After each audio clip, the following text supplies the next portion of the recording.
You and me, we're wrestling fans. There are literally millions of us around the world. It doesn't matter whether you like your wrestling grounded in reality, a hard-hitting sports-like presentation, an almost artistic spectacle like Lucha Libre, or fully in the realms of sports entertainment. We all have that common bond that comes with seeing two opposing forces pretending to absolutely leather one another for our enjoyment. Every single one of us can trace our fandom back to a particular time, place, age, and maybe even a specific show. And for a great swathe of us, it can be tied to WWE and WrestleMania. The showcase of the immortals, the granddaddy of them all, the World Cup final of professional wrestling. I'll bet that if you're watching this video, you've watched one, if not many installments of WWE's grand season closer. Whether you've been in since the start during the rock and wrestling era, the violent, bloody highs of the attitude or ruthless aggression eras, or were a convert in the recent stadium eras of Mania, we all have our personal reasons why WrestleMania is so meaningful to us as wrestling fans. Perfectly blending grand spectacle with epic moments and once-in-a-generation confrontations, WrestleMania succinctly brings together every element that makes WWE WWE and presents it to the world saying grab a ticket and enjoy the show, more so than any of their other major events. Let us not forget, we are in a new boom period for WWE. Everything is bigger than it was 10 years ago, even the now 2-night extravaganza that is WrestleMania. The stages are more intricate, the crowds have become ginormous, and if you've yet to have your first Mania moment, then you're in for a treat. But let's take a minute here and think about it. Just what is it about WrestleMania that still gets the blood pumping over 40 years since its debut?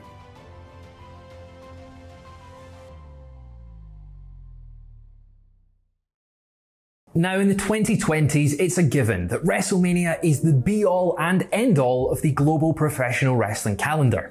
Like the WWE as a whole, WrestleMania is a true household name. So much so that Mania will get name-dropped in all sorts of places, such as the Bill Murray 1992 classic Groundhog Day, or TV shows like How I Met Your Mother and Hey Arnold. It's ingrained into the public consciousness, and no matter the state of WWE's popularity at any one time, WrestleMania is embedded in pop culture and it isn't going anywhere. But that wasn't always the case. When Vince McMahon Jr. was on his mission to beat the territory system into submission in the early 1980s, he hoovered up all the best talent from across North America and set them to work across the country with action-packed house shows, syndicated TV shows, and several high-profile outings on NBC and MTV, making his sports entertainment baby a force to be reckoned with. The then WWF and once-in-a-lifetime draw Hulk Hogan had catapulted pro wrestling back into the mainstream and had a foothold in public consciousness, but the company needed a grand super event to really seal the deal, prove that they weren't a flash in the pan, and make a boatload of cash in the process. By the time WrestleMania had got underway, we already had Starrcade, which was the National Wrestling Alliance's big end-of-year event. But the World Wrestling Federation and Vince McMahon wanted to go bigger. It started when Vince went on holiday with Linda. They went for 2 days to the Caribbean to unwind. At least that's what Linda thought was happening. He had 2 days where he took some phone calls, wrote furiously in a book, and then came back and said, right, we're gonna do a big end of year Super Bowl type event. And we're going to have it broadcast across America in a closed circuit. We're going to have it broadcast around the world. And we're going to call it the Colossal Tussle. That was what WrestleMania was originally going to be called. It was Howard Finkel that actually came up with a better name. Ring announcing legend Howard Finkel said, you know, we had Beatlemania in the 60s. Why don't we do WrestleMania? And thankfully, that name stuck, because I don't know about you, I'm not vibing with the Colossal Tussle, but I am vibing with WrestleMania. WrestleMania was no guaranteed success though. It was literally make or break for the WWF and McMahon himself. It's even believed that Vince remortgaged his house to give WrestleMania 1 that little extra financial juice. And if the show failed to capitalize on the public fervor built over the prior few years, then it would likely have been curtains for McMahon, and we'd instead be here talking about the past 40 years of Starrcade. The World Wrestling Federation and the McMahon family invested so much into the first WrestleMania. Like, they wanted to make something that had never been seen, something on the biggest scale imaginable. So there was licensing and marketing and production values higher than any other wrestling show had had.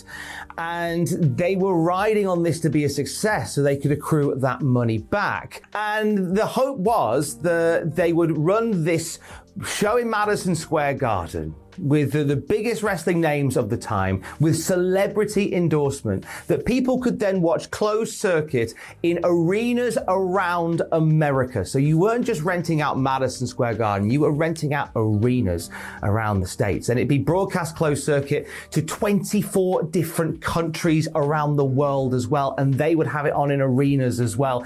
All of this has to be paid for. On March 31st, 1985, over 19,000 fans attended WrestleMania 1 in Madison Square Garden, and safe to say, it was a massive success. A true pop culture spectacle, taking the glitzier New York style of wrestling and combining it with household names like Muhammad Ali, Mr. T, Cyndi Lauper, and Liberace to hook in the casual observers. After a massive publicity campaign, including spots on Saturday Night Live, helped to push the event to the tips of everyone's tongues. The success of WrestleMania allowed WWF to further take over the North American wrestling scene and beyond. And despite 1986's Mania 2 being a bit of a misstep in many ways, the 78,000 to 93,000, depending on who you ask, that packed into the Silver Dome to see Hulk Hogan slam Andre the Giant at WrestleMania 3 confirmed that Mania was the show in professional wrestling. In the earlier years of the 90s, they would do things like do outdoor shows. Then they would bring in more celebrities and celebrity wrestlers. And there would always, it felt like, be something that we hadn't necessarily seen before, like the Las Vegas venue outside, having a champion wrestle twice, an hour-long Iron Man match. There were things that were just a little bit different in a wrestling landscape that had not yet grown to Hell in a Cell matches and TLC matches and all these things that we see today. Man, I think those early WrestleManias stand out because it was such an easy glimpse at what made WWF/WWE and professional wrestling so special on that scale, right? You really have to look at those and realize that WWE was competing with the Super Bowl. That's what they were trying to put on. They were trying to put on something that, at the time, pay-per-view is a new thing, and it was an expensive thing. So it was such an uphill climb of how do you get people to plop down their hard-earned money and watch this wrestling thing that's free on TV. You can watch this on any channel for the most part, pretty much every night. And so you get there and you have things like Cyndi Lauper. You get there and you have Aretha Franklin. You get there and you have this Ray Charles, like crossover movie stars, music. It was all these different worlds coming together to say, hey, like, this isn't just for your kids. It could be if you want it to be, but there's also something here for you. And I think that is really what made it so wonderful and so special, and really lifted that veil of this was something cool for adults to watch too. There was something for you here that you didn't need to be ashamed of to watch this. This was becoming mainstream. This was becoming pop culture. With the WWF now a byword for pro wrestling to the casual observers, so too did WrestleMania become the byword for a major wrestling event. As the WWF brand continued to grow, so did WrestleMania. But although there were highs in the shape of Mania 5, 6, and 10, there were lows such as WrestleMania 4, 7, and 9. As the WrestleMania boom cooled off in the early 90s, so too did the drawing power of WrestleMania. While Mania 11 in 1995 managed to bring over 16,000 into the Hartford Civic Center, just 3 years earlier, Mania 8 drew over 62,000 to the Hoosier Dome. Mania 13 wouldn't even be the most bought WWF event of 1997 on pay-per-view, being outdrawn by SummerSlam and Survivor Series. But things would change in 1998 with the monumental success of WrestleMania 14, headlined by the crowning of Stone Cold Steve Austin as WWF Champion as the Attitude Era truly took flight. As WWF's biggest boom period gathered momentum, it all led up to what many still believe to be the best show in WWE history, when over 67,000 fans descended upon Houston's Astrodome for WrestleMania 17, or WrestleMania X7. WrestleMania 17 was the greatest WrestleMania of all time. To this day, I still stand by that. I remember thinking, wow, this is the coolest thing I've ever seen. You know, we got this TLC match, it got Rock and Austin, and then the hardcore match. And now we got to see so much on that show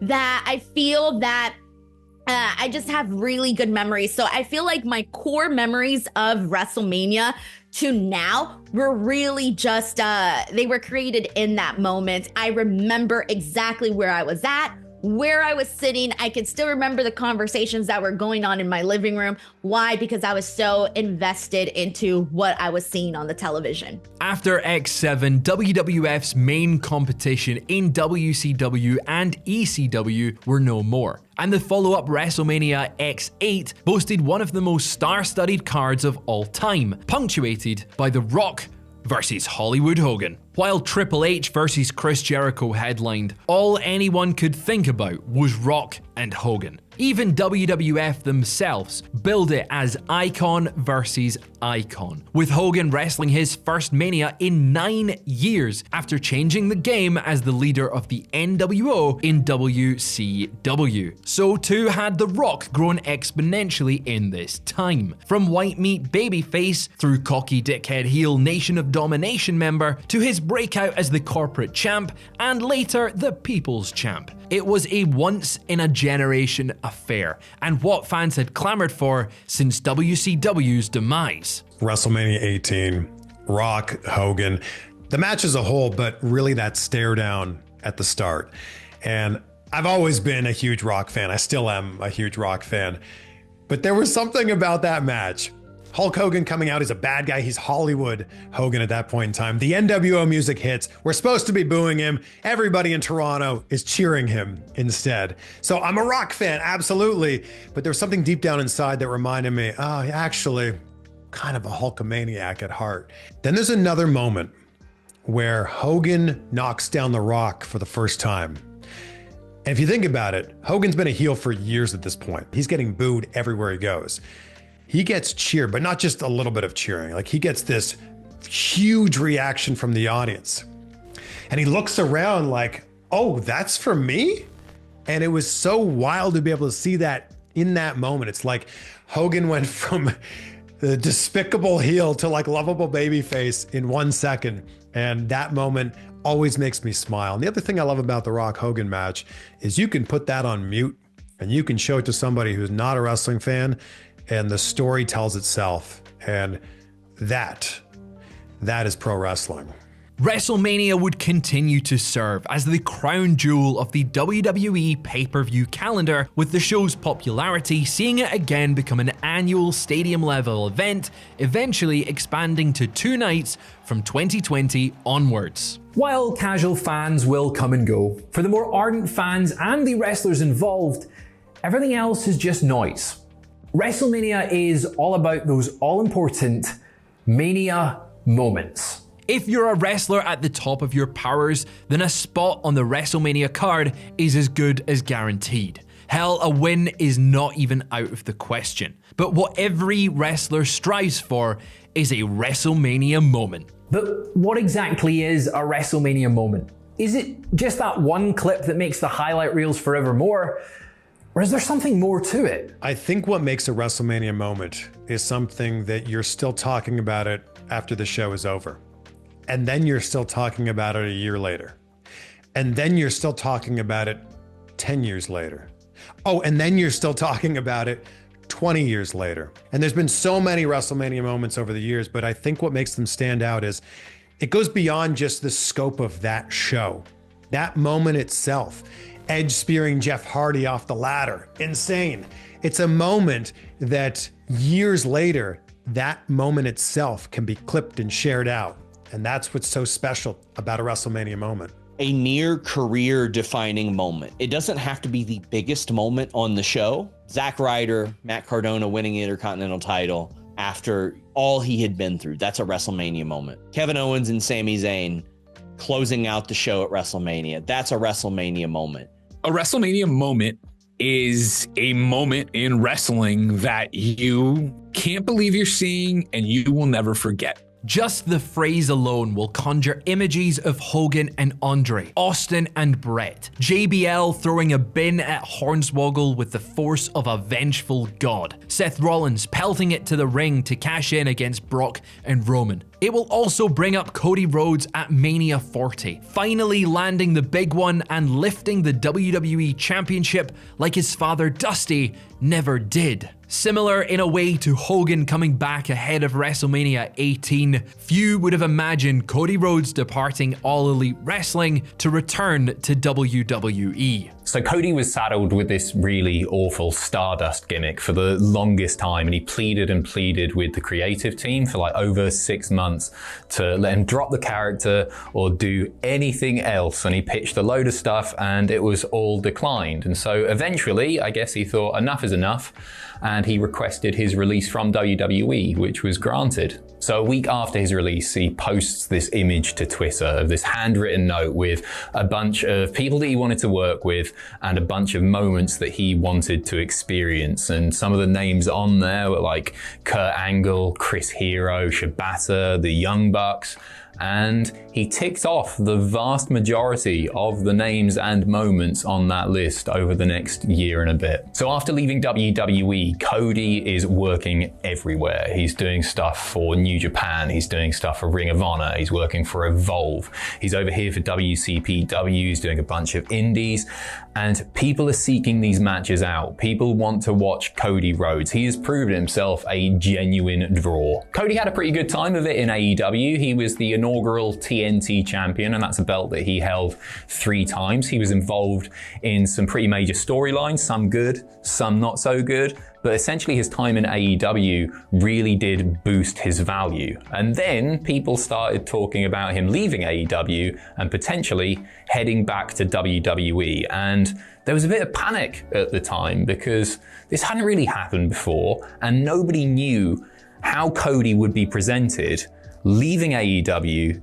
to go back to WWE. Would he be repackaged? Would he be Stardust again?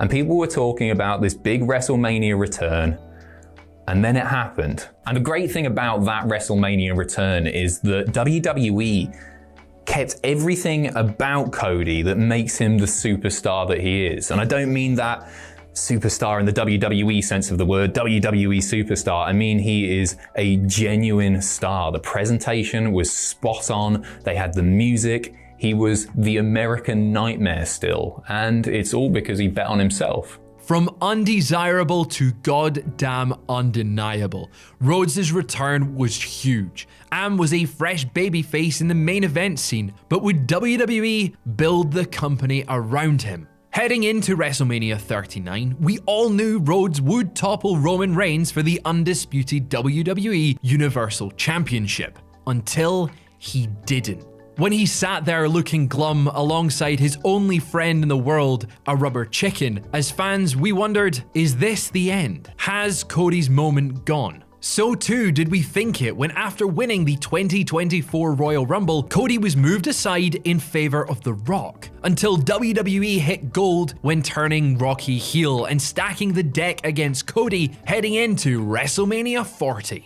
The main event on night 2 of WrestleMania 40 was just special. It's truly what wrestling is all about. And I feel like the year before at WrestleMania 39 in Los Angeles, everybody thought that Cody was going to win. He didn't. And the air was kind of taken out of the building. And I was there for that. It was strange. So going into WrestleMania 40, everyone's going, well, Cody's got to win now. He's got to finish the story. That was the line we kept hearing going into it. But what if they do what they did last year? What if he can't win the big one like last year? And the way that that match played out on night 2, especially with the stakes on night 1 being so high and Cody getting pinned on night 1, oh my gosh, will he get pinned again? The way that everything played out on night 2 was so cool to see. And all of the special guests that ended up coming down there, when the gong hit and the lights went out for The Undertaker, it was amazing. And then Cody finally getting the 1, 2, 3, the place erupted. And maybe it's recency bias, I don't know. But that is one of the best matches, just start to finish, in WrestleMania history, just because of all the emotion that we had invested in that match. And just because of the story that was being told to us from the Royal Rumble and Cody's going to WrestleMania. Oh, wait a second, The Rock is going to take his spot for some strange reason. And then the crowd got behind this "We Want Cody" movement. And this was like this groundswell of excitement, this groundswell of support for Cody Rhodes, riding that all the way into WrestleMania. And it kind of made it feel like the audience was a part of that moment as well. Every WrestleMania has its moment. Some, like Shawn Michaels diving off the ladder at WrestleMania 10, have been showing in perpetuity since it occurred. The moment so iconic that some forget that HBK actually lost the match in question. Other moments haven't been as heavily replayed by WWE in the years since, but have left lasting impressions on those that saw and lived them. The image of Undertaker jumping over the top rope onto his brother at WrestleMania 14, I consider that a WrestleMania moment. And it is because the lights are on brighter for WrestleMania. It is because there is more attention on the show. You make your best impression there. Snoop Dogg doing a people's elbow is a WrestleMania moment. Like, you look at things like that and you're like, okay, well, if that happened on WWE Fastlane, it'd be cool. But everybody will remember it if it is on that particular stage. And that is something that you have to spend years and years building and conditioning an audience to embrace, and they've done that. So I don't know if this fully counts as a lesser remembered WrestleMania moment because it is so recent, but I do still think it's an underrated WrestleMania moment, and it's actually a match. It is Sami Zayn versus Johnny Knoxville from Jackass, and it embodies everything that I love about professional wrestling because it really is just silly bollocks, but with a great story, and the match was so unbelievably fun. But also I think it embodies what WrestleMania as a concept is really about historically, and that is bringing somebody in from wider pop culture who has this massive influence and creating something really special and getting more eyes on wrestling as a whole, using that audience to help WWE, and that's been done since the start of WrestleMania. But for those prime moments, they've often had seismic effects on the industry. Even a moment ago when I mentioned them, all I have to say is Hogan Andre, and you can picture it vividly, and how it encapsulated everything about the golden era of WWE. So too Bret versus Austin, the perfect double turn, with a stark use of blood that was rare at the time, but ushered in their second golden age, with Austin flying the flag and flipping off everyone in sight as WWF pushed back against WCW. For over 20 years, WrestleMania was the home of The Undertaker's streak. Almost every single year, it was guaranteed that a signature WrestleMania moment would be created for whoever stood across the ring from the dead man. My WrestleMania moment with The Undertaker, WrestleMania 22, to be a co-main event of a WrestleMania puts you in a different category than other wrestlers. And I'm honored to say that I was in it. I didn't like going in the casket, but I would go in that casket all over again to be in a match like that. They needed somebody that made people go, ooh, he might just do it. And it was brought up. Am I the one to do it? And I said no. That was a brilliant moment for me in my career. For all that we love to reminisce and replay those classic WrestleMania moments over and over and over again, we often do so in a void and completely out of context. And while WrestleMania is, like we said, the be-all and end-all of WWE's calendar, there are inevitably going to be some Mania events that really aren't very good. But can a good WrestleMania moment save a bad WrestleMania event? Take WrestleMania 27. Yes, you have Undertaker versus Triple H in a rematch from WrestleMania 17, but the rest of the card isn't exactly good.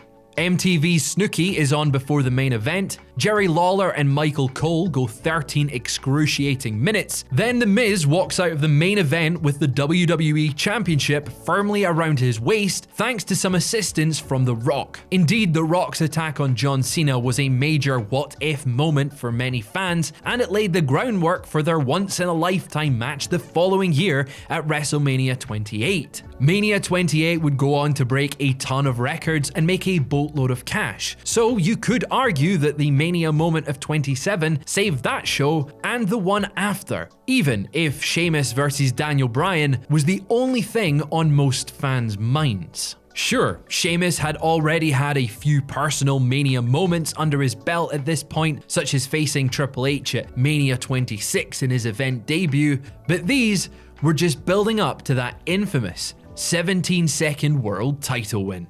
We're on first, walked out, he kissed AJ, kicked his head off, 1, 2, 3.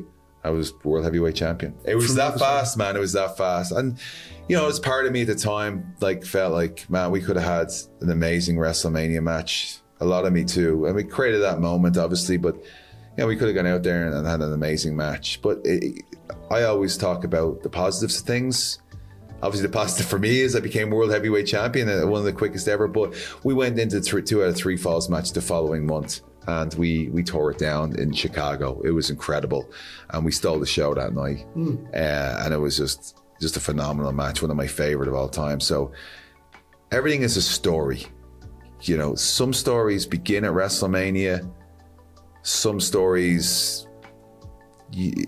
finish at WrestleMania. So our story was catapulted by WrestleMania. Like we had these stories and these segments in SmackDown and Raw before WrestleMania to try and build it up, and it was all right. You know what I mean? It wasn't really catching fire, but the Mania thing just lit a massive fire underneath it, and then we went on to Extreme Rules, and we were the match everyone wanted to see. Not every moment can be positive though. WrestleMania 36 took place during the pandemic in 2020. The first and only WrestleMania event to take place behind closed doors and in front of 0 fans. It all feels like a million years away at this point, but everything about 2020 was just odd. As professional sports and various other forms of entertainment went into shutdown, pro wrestling continued, with WWE and AEW both opting to produce television in front of no one. Regular TV was one thing, but the daunting revelation that WrestleMania 36 would also take place in an empty arena was both a startling concept, yet a perverse attraction. Would it look any different from regular pandemic wrestling TV? But more importantly, would it feel any different? For Drew McIntyre, it should have been the biggest night of his career, as he toppled Brock Lesnar in the main event of Night 2 to capture his first WWE Championship. But the fact remains, this was a unique WrestleMania, and hopefully we will never see another like it. So I think what makes WrestleMania 36 stand out so much is the fact that we even got a WrestleMania at all. Like, the world is shut down, so much of entertainment isn't able to continue. You know, production has been halted on so many things, and WWE just kept on going. And that was such a nice distraction from all these horrible real world events and the fact that the world wasn't operating in the way that it normally does. And there's a moment at the end of WrestleMania 36 that really stands out to me. And this is perhaps going to sound a little bit pretentious, but when Drew McIntyre beats Brock Lesnar and he looks down the camera, it's the most that I've ever felt that a WWE superstar is talking directly to me as a viewer.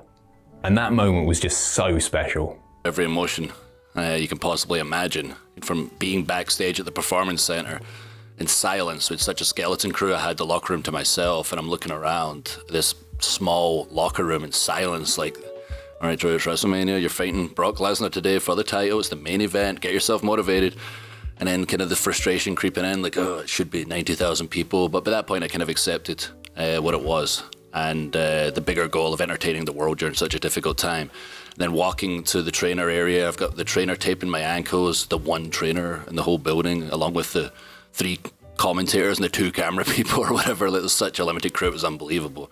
But I looked at the time, and it was like 10 to 12, I remember. And I was supposed to be going on at 12, and I was like, I'm supposed to be on in 10 minutes. I was like, well, obviously you're not going to be. You're still getting your boots tied. I'm like, why am I so relaxed right now? It's the main event of WrestleMania. I'm fighting Brock Lesnar. I need to kick into gear. What is going on? So I get my boots on, etc. Obviously, we're pre-taping Mania here. I go to the backstage area or gorilla position at the Performance Center, which is just a wall. You're basically, again, sliding along till you can slip out the entranceway.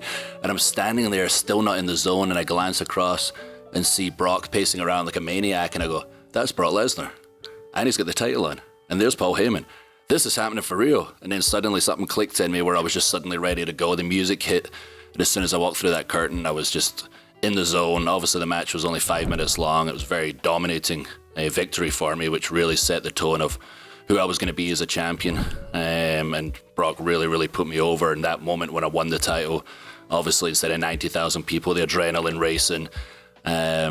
Unable to control yourself, jumping in the crowd, waving your arms around like a maniac, or falling to your knees like I did when I won the Royal Rumble. It was just complete silence on the 3 count. I rolled to my knees, held the title, went into my own little private world, thought about all the people that sacrificed and helped me get to where I was at in that moment. I was finally WWE champion, and then I kind of came to. But yeah, and then I saw the floor camera and crawled up to it, and as we've talked about before, and I've talked about a million times, and I'll talk about a million times more because it was such a cool moment. Yeah. I reached out to the camera on the floor and said thank you to everybody that supported me throughout my career. As the fans that made me champion, they're the ones that pointed and said, this is our guy leading to Royal Rumble, and thank you for choosing WWE during these difficult times. And as again we talked about, I assumed it'd be edited out. I did my little pose in the corner, assuming I'd go from the ground to the corner, and sure enough they kept it in there, and I watched on my sofa, my couch, with the wife and cats, with everyone else in the world. And as soon as it happened, I was like, there it is, that's my WrestleMania moment right there. And that's probably going to be in the top 3 career moments as far as I'm concerned, because of what was going on in the world. My first title win, and it was such a real moment.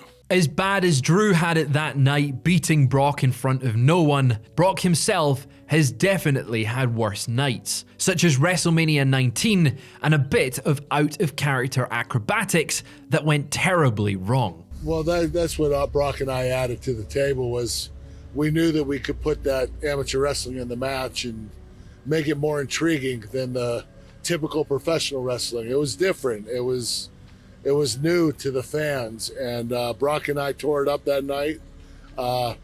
Crazy that he crashed and burned at the end, but we were able to finish the match, and you know, it'll go down in history as one of the greatest moments because Brock did get a concussion that night, almost broke his neck, but it was a very, very well wrestled match, and it's one of my top 5 favorites. As much as we revel in the actual moments themselves and how they are viewed both in context and as a highlight, we also like to think about the chaos theory surrounding them, the what ifs had they not happened, and sometimes the good fortune that made them happen in the first place, such as Kofi Mania. It was that foregone conclusion going into that Kofi Mania that, well, Kofi's going to win this. It showed that wrestling can go exactly the way you think it's going to go and still be the best thing ever. Because to look at Kofi's career and how long he and New Day in general have been with WWE, but Kofi in particular, and the seasons of Kofi's career he's gone through, and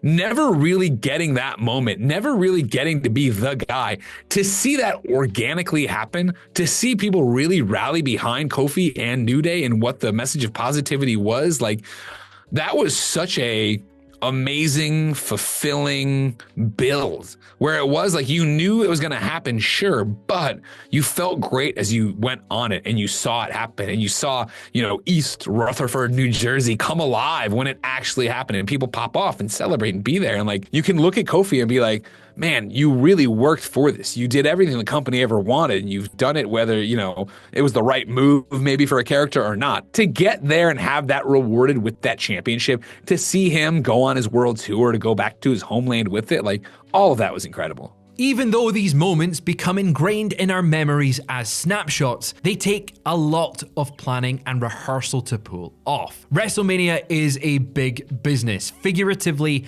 and literally, and it takes years of planning with cities all over the world, well, all over America at least, scrambling to bring the show to their doorstep. WrestleMania is a cash-generating machine, not just for WWE and whichever city has the privilege of hosting the show, but also for the wider pro wrestling world. So WrestleMania used to be a singular event broadcast around the world. And when WrestleMania started heading into stadiums once again, there was a long time where we had WrestleManias in arenas. And when it started going back into stadiums, you would see WWE take over the host city. It would become a media event within that city. And what's happened in the last 10 years is that WrestleMania has kind of become the Edinburgh Fringe Festival of wrestling.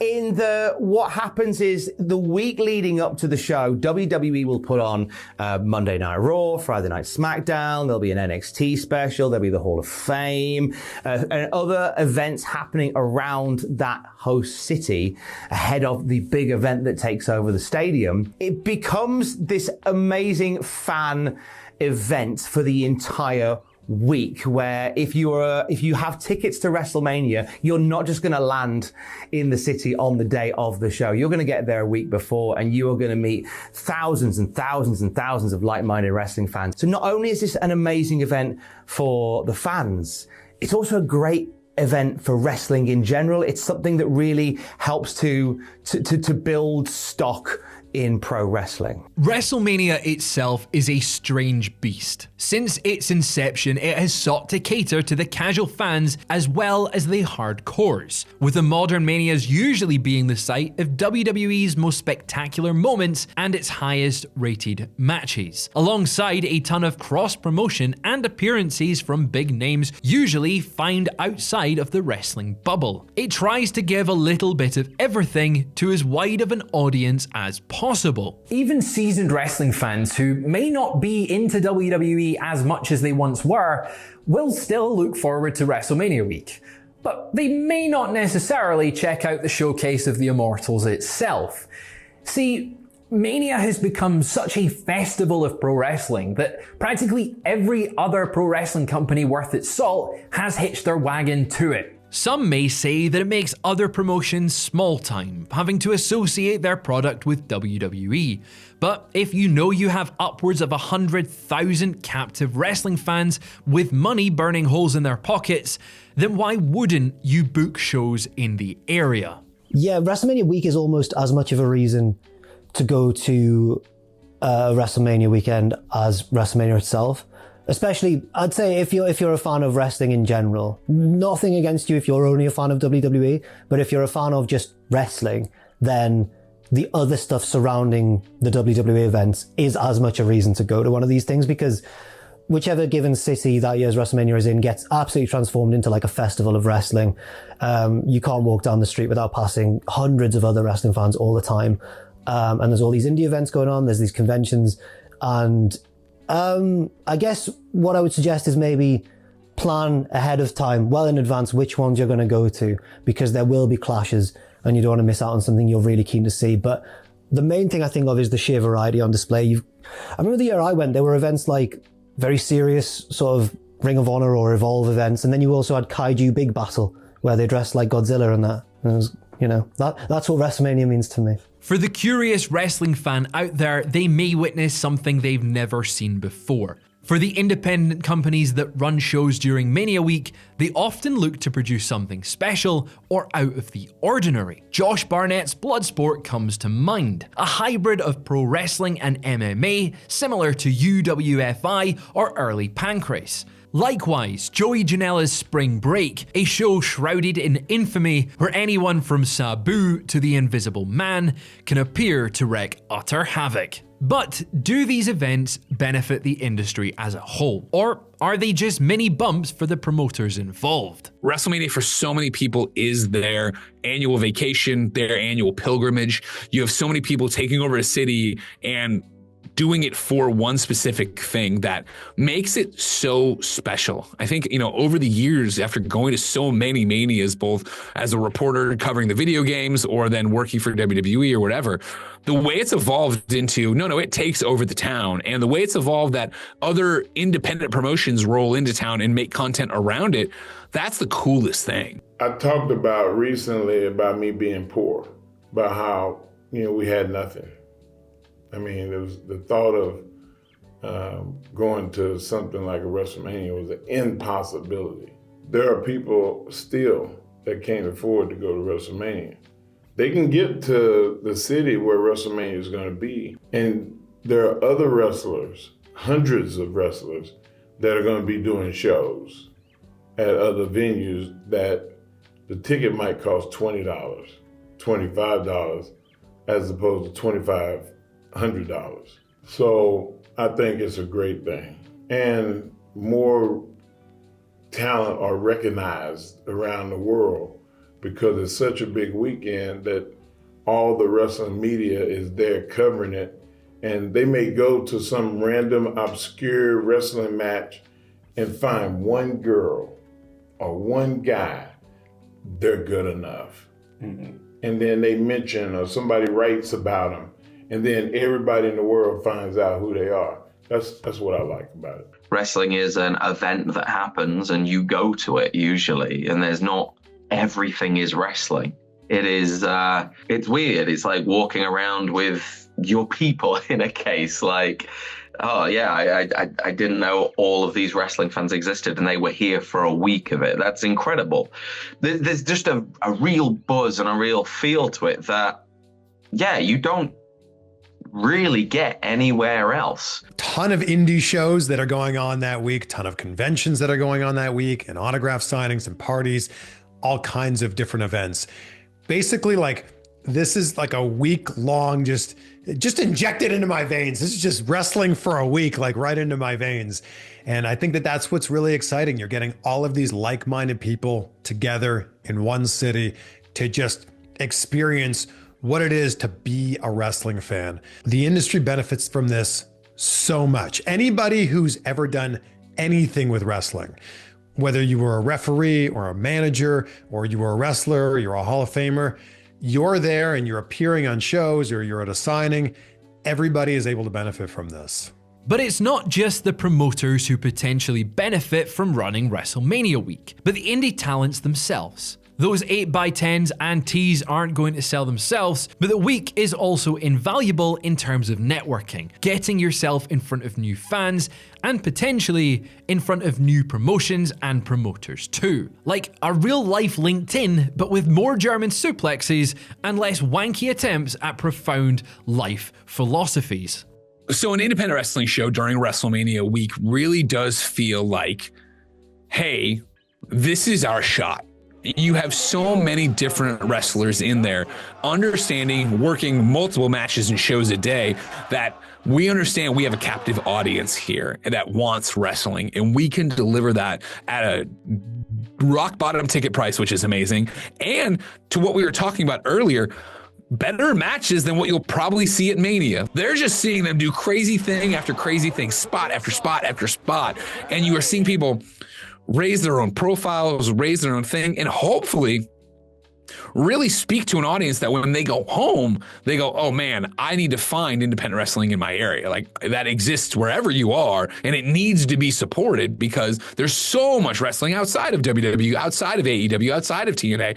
Like there's so much awesome stuff happening that you really understand when you're in it. Like, man, this energy and these guys and gals who are killing themselves to live this dream, even though it probably will never end with them getting to WWE's main roster. Like, this is incredible. So I did the Collective last year, which is run by GCW, but allows other promotions to come and essentially flog their wares in front of a new audience. And I was lucky enough to wrestle for both Defy and Progress that week. And it is incredible. From a backstage perspective, it's wonderful. You're chilling with people you've met in passing who, you know slightly, but they remember you, and it's brilliant. You're getting ribbed by legends at one bit. I got my nose broken during a match, and the Rock and Roll Express were there. One of them came up to me and was like, "Hey man, what'd you do to your nose?" And I said, "I got hit really hard." And he goes, "Well, you know what to do. Learn how to work. I'm just kidding you." And I was like, oh my God, this is one of my happiest moments. The variety the fans get in a show like that. WrestleMania is just going to be, here's WrestleMania. You've seen 40 of them before. You know what you're getting into. But with the independents, we keep having to innovate constantly. So for fans, it is just... it's a palate cleanser after a palate cleanser after a palate cleanser. You see things like Bloodsport, and then you see things like DDT running a show. Then you see something like Progress or Defy, and it's a variety show, but lasts hours. WrestleMania of today is wholly different to what it was 10 years ago. And when you look even further back, the modern WrestleManias at times seem unrecognizable to the Manias of yesteryear. So what's to come for WrestleMania in the future? So I think WrestleMania becomes even more of just a week-long festival. I mean, it's pretty much already there, but it becomes even less about a 2-night premium live event and more about the wrestling world coming together and showing everything that is on offer in professional wrestling. Could TKO add even more shows to their week to try and keep as much of the money swimming around to themselves? It's highly likely. WWE already run SmackDown, NXT Stand and Deliver, the Hall of Fame, WrestleMania, both nights, the heralded Raw after WrestleMania, and an NXT taping during WrestleMania week. They could easily add whatever else they have under their umbrella. Maybe some NXT Evolve, a special NXT versus TNA event. Maybe even get the UFC in town for some smaller card shows. This is a whole different beast to the WWE of the start of the decade. There's no telling how far they can propel their fortunes while in the middle of a pro wrestling boom period. But while it may not be Vince McMahon in charge, don't think the WWE are any less ruthless when it comes to making money, because this is a business. But let's not worry about the future, because that can wait. Let's just enjoy the now. WrestleMania is one hell of a ride, and even if certain builds or cards pale in comparison to other Manias, it's worth remembering that even when WrestleMania is bad, it's still pretty good. So it doesn't matter if you're excited for WrestleMania or not. Just enjoy what you like and celebrate it. Leave the fighting to those in the ring. Because at the end of the day, every WrestleMania is someone's first.